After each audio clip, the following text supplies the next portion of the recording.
Good evening and welcome to Tucker Carlson Tonight.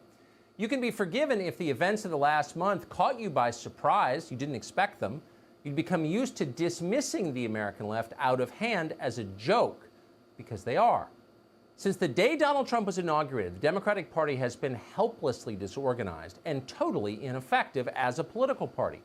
They wasted years chasing invisible Russian agents and then making weird and unintelligible sounds about something called Ukraine. It's still not clear what they meant by that. Their entire political strategy was bizarre, and in the end, it was counterproductive. It hurt them with voters. They went down in the polls. Only buffoons do that in politics. These people couldn't organize your kid's birthday party. They didn't make their beds this morning. And yet, suddenly, out of nowhere, they roared back and took over the country.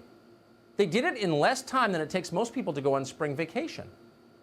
What happened? How'd they do that? Well, it's simple. Nobody stopped them. There was no opposition to their power grab. The other side surrendered on day one without a fight. The rest of us watched all of this with our jaws hanging open in shock. It was the opposite of what we expected. Millions of people regularly vote for the Republican Party precisely because they would like someone to protect this country from the crazed ideologues who seek to destroy it. There are many of them. We're watching them on television now. There's not really another reason to vote Republican, unless you happen to be one of those rare people who wants more pointless foreign wars and enjoys sucking up to banks. Most people don't. You vote for Republicans to protect you from this. But when the moment of crisis came, Republicans ran away. Major American cities were looted and burned on television. Citizens were beaten and murdered. Works of public art were destroyed by the score. America's history, those shared experiences that bind us together as a nation, was plundered and completely rewritten by illiterate vandals. Everywhere as they watched, Americans were afraid. Afraid not simply for their safety, but afraid for their jobs, their reputations, afraid for their families. Many Americans were fired abruptly in the middle of a severe recession, doomed to ruin, for nothing. For saying the wrong thing, looking the wrong way, liking the wrong tweet. That happened. It's happening now. Some of the accused were so terrified they denounced their own families, wife, brother, daughter. In the end, they were destroyed anyway, because that's what happens in purges. You're destroyed anyway. Most Americans assume they would never live to see a moment like this, but they have. It's still going on. And the question that hangs in the air is, where are our protectors? At the height of the riots, the president of the Heritage Foundation, that's the nation's single largest conservative think tank, it has consumed billions of donor dollars.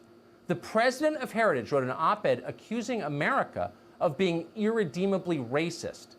Her name is Kay Cole James. You probably have sent her money. As America burned, Kay Cole James, president of the Heritage Foundation, piled on. And she wasn't alone in that. So many on the right did exactly the same thing.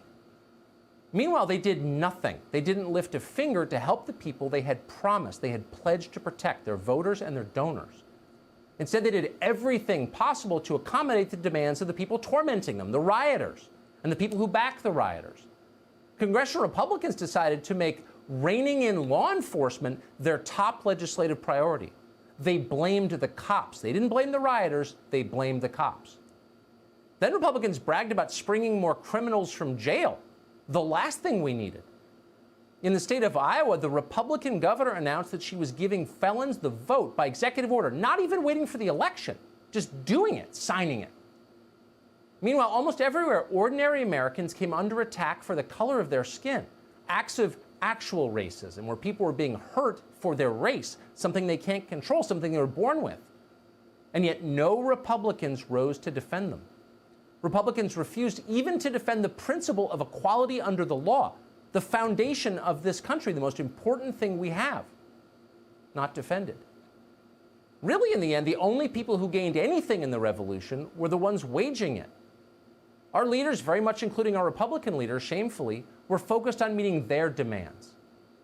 So what should we conclude from what we just saw? The message, unfortunately, could not be clearer.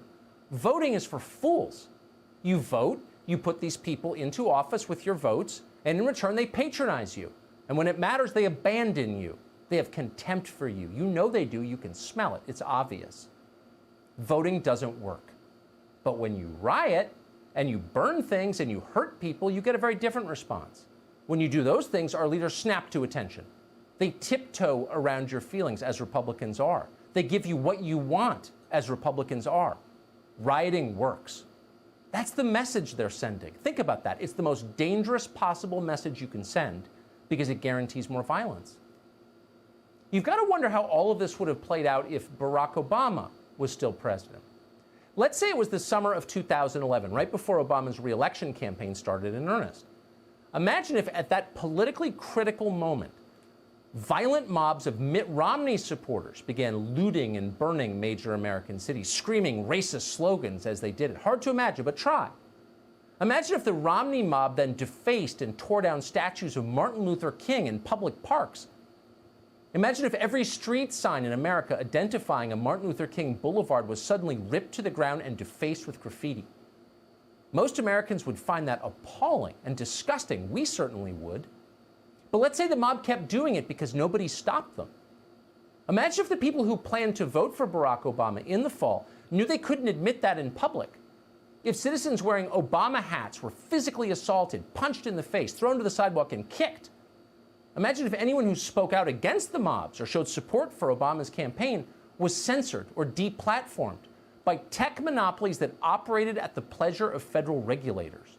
Imagine if those same monopolies censored President Obama himself. So ask yourself sincerely, if all of that happened, how do you think Barack Obama would have responded? By tweeting angry things? By effectively apologizing to the mob, meeting their demands for, quote, reform, and then declaring a new national holiday at their request? No, probably not.